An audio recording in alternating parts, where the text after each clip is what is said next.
샬롬. 9월 2일 화요일 하나님 나라를 시작하는 말씀 묵상 시간입니다. 오늘 무신공동체에게 주시는 하나님의 말씀은 데살로니가전서 2장 1절에서 16절까지의 말씀인데요. 박신혜 목사님께서 말씀을 읽어주시겠습니다. 하나님 말씀에 귀 기울이시기 바랍니다.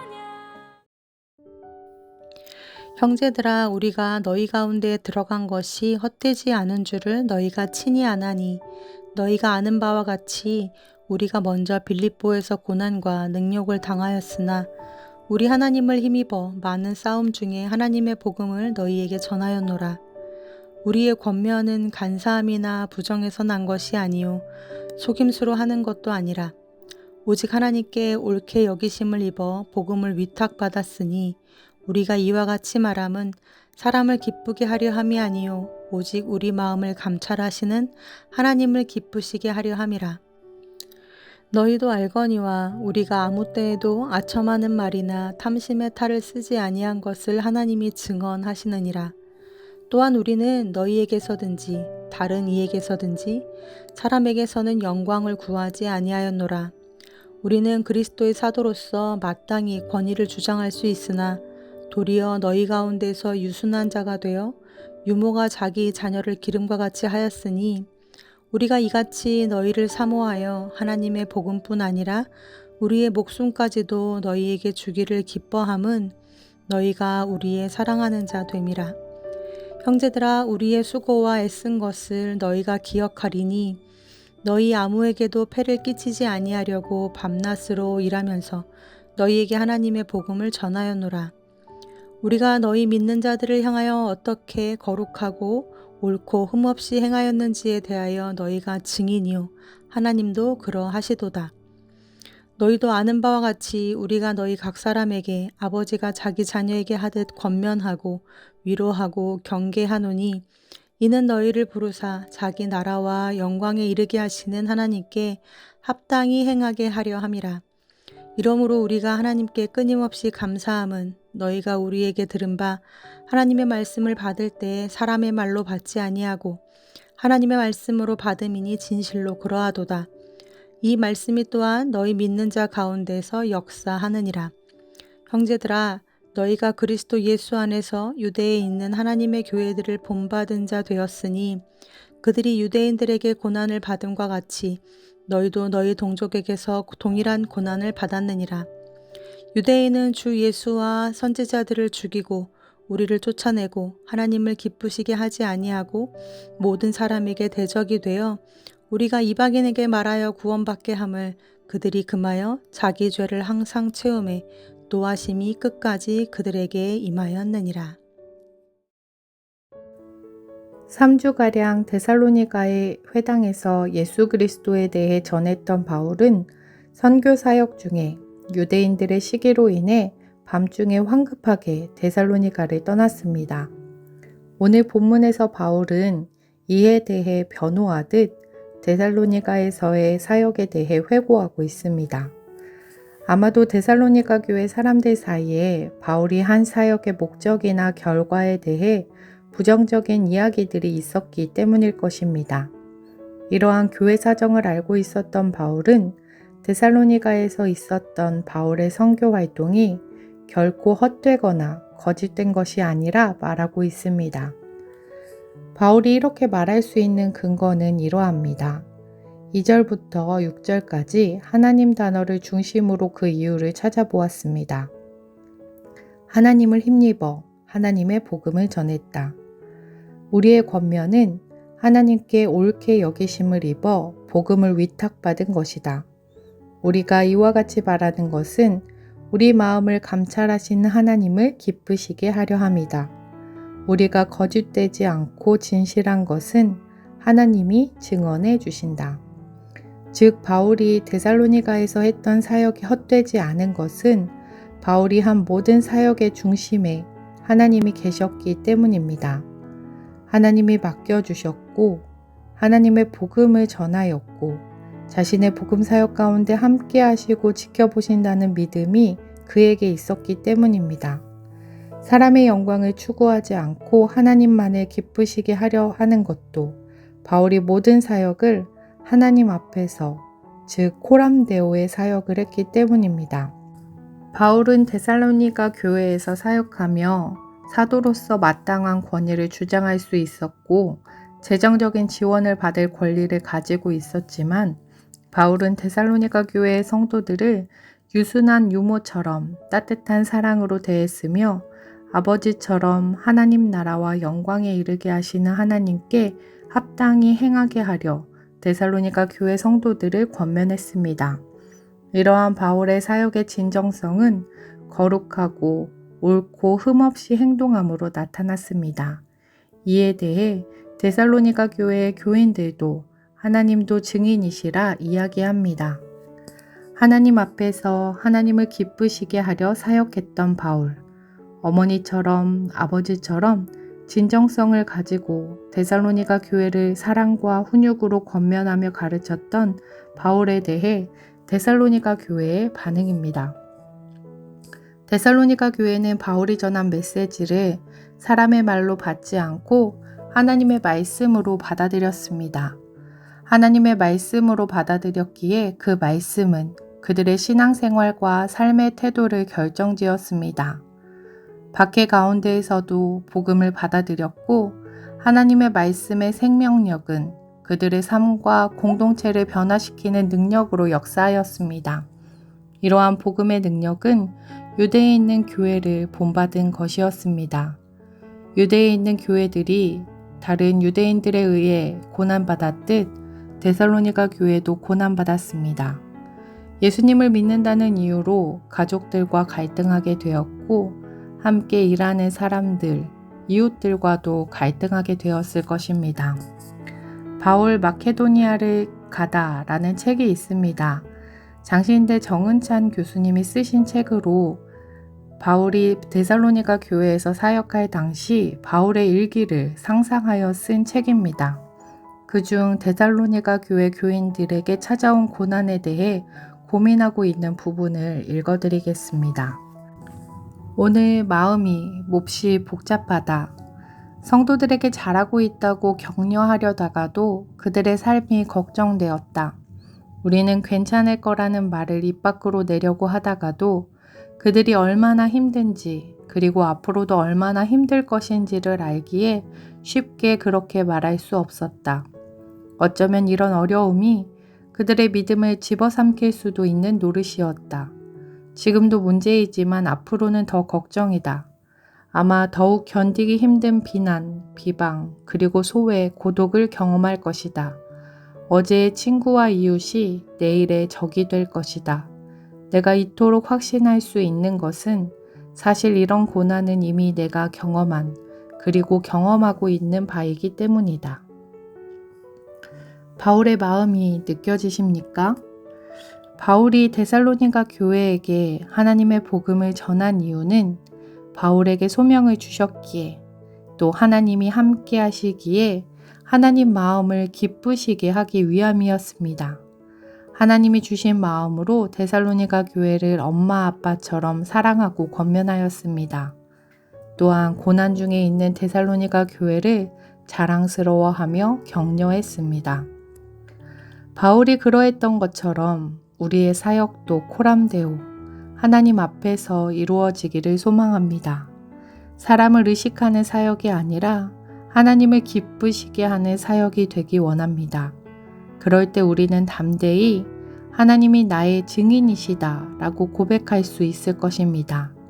또한 데살로니가 교회가 그랬던 것처럼 우리가 듣는 말씀을 사람의 말이 아니라 하나님의 말씀으로 받길 원합니다. 그 말씀이 우리의 삶과 공동체 안에서 역사하며 고난 중에도 우리를 붙드시고 변화시키는 능력이 되실 것입니다. 기도하겠습니다. 사랑의 하나님, 바울이 데살로니가 교회에서 행한 모든 사역이 하나님 앞에서 드려진 것처럼 우리의 삶과 섬김도 하나님 앞에서 행하길 원합니다. 사람을 기쁘게 하기보다 하나님을 기쁘시게 하는 믿음의 길을 걸어가게 하옵소서.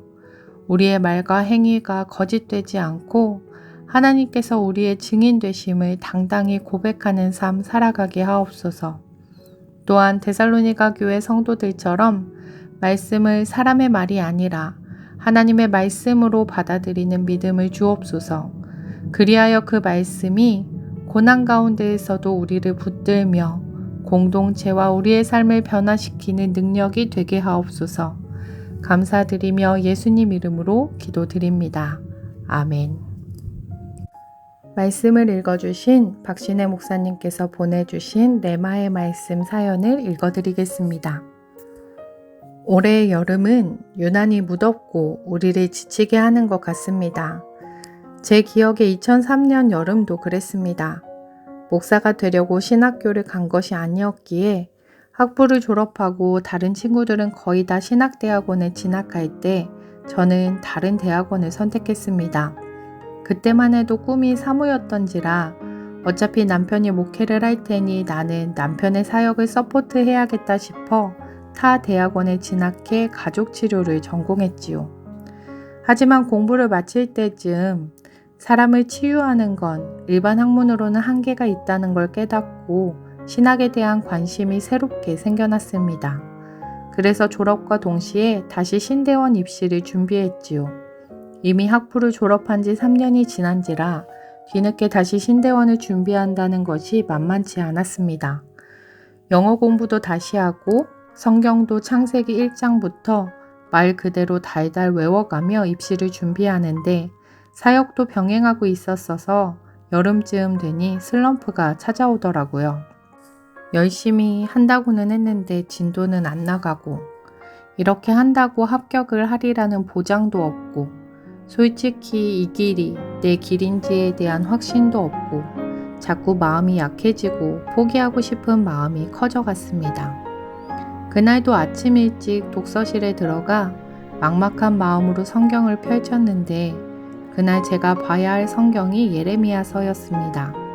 그래서 천천히 말씀을 읽어가던 중 예레미야 12장 5절 말씀에 저의 눈이 멈췄습니다. 만일 내가 보행자와 함께 달려도 피곤하면 어찌 능히 말과 경주하겠느냐. 내가 평안한 땅에서는 무사하려니와 요단강 물이 넘칠 때에는 어찌하겠느냐. 주님께서 분명 살아계심에도 불구하고 악인들의 횡포는 계속되고 아니 그들은 이 세상에서 더 형통하게 잘 사는 것 같은데 하나님은 도대체 어디서 무얼 하고 계시냐고 원망 섞인 투정을 부리는 예레미야에게 우리 주님께서 하신 말씀이었습니다. 예레미야야 힘드냐? 그런데 너 이렇게 사람과 달리기를 해도 피곤하면 나중에 말과 같이 달리기를 할 때는 어떻게 할래? 이렇게 평안한 땅에서는 안전히 거하겠지만 나중에 요단강에 범람할 때에는 그럼 어떻게 할래? 그렇게 예레미야를 위로해 주시지는 못할 망정 채근하시고 꾸중하시는 말씀이었습니다.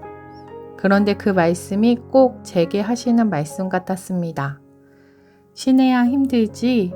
하지만 지금보다 더 힘든 날은 앞으로도 얼마든지 많이 있을 텐데 여기서 무너지면 나중에는 어떻게 할래?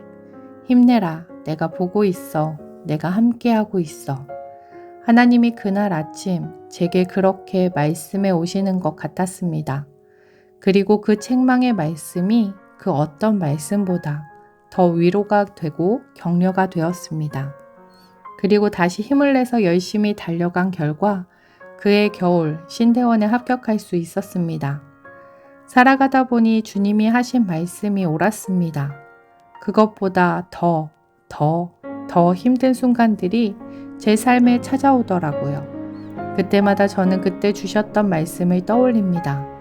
보행자와 함께 달려가도 피곤하면 어찌 능히 말과 함께 경주하겠느냐.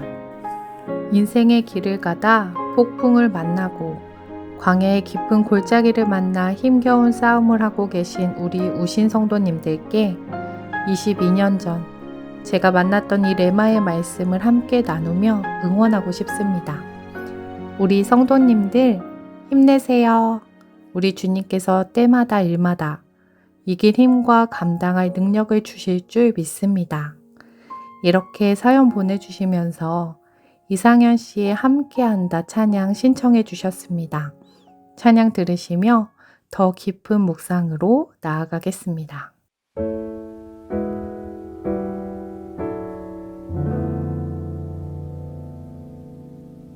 오늘 걷는 내 길이 평탄하진 않아도 내게 주신 이 소망은 빛을 잃지 않고 오늘 하루 내 삶이 풍성하진 않아도 내 안에 담은 이 비밀은 가난하지 않네.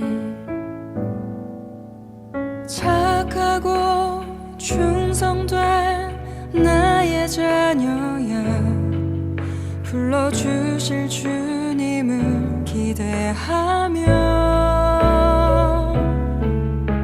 내 앞에 있는 즐거움을 생각하며 주의 말씀에 또 힘을 얻는다.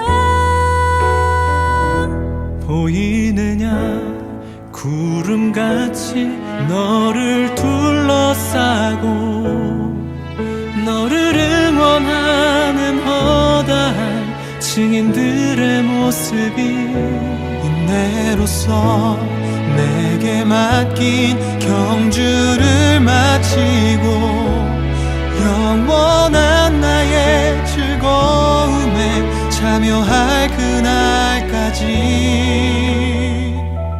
함께한다.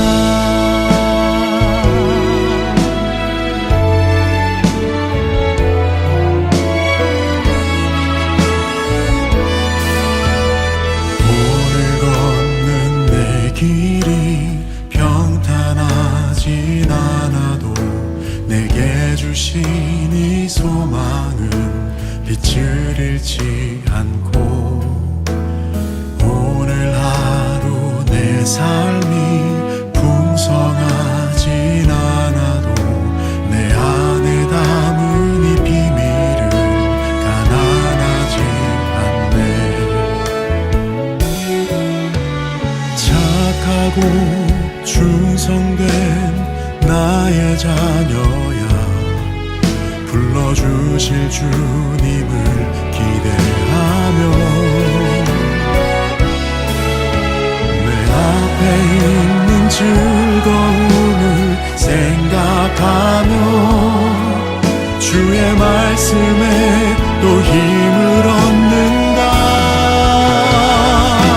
보이느냐 구름같이 너를 둘러싸고 너를 응원하는 허다한 증인들의 모습이 인내로서 내게 맡긴 경주를 마치고 영원한 나의 즐거움에 참여할 그날까지 함께한다.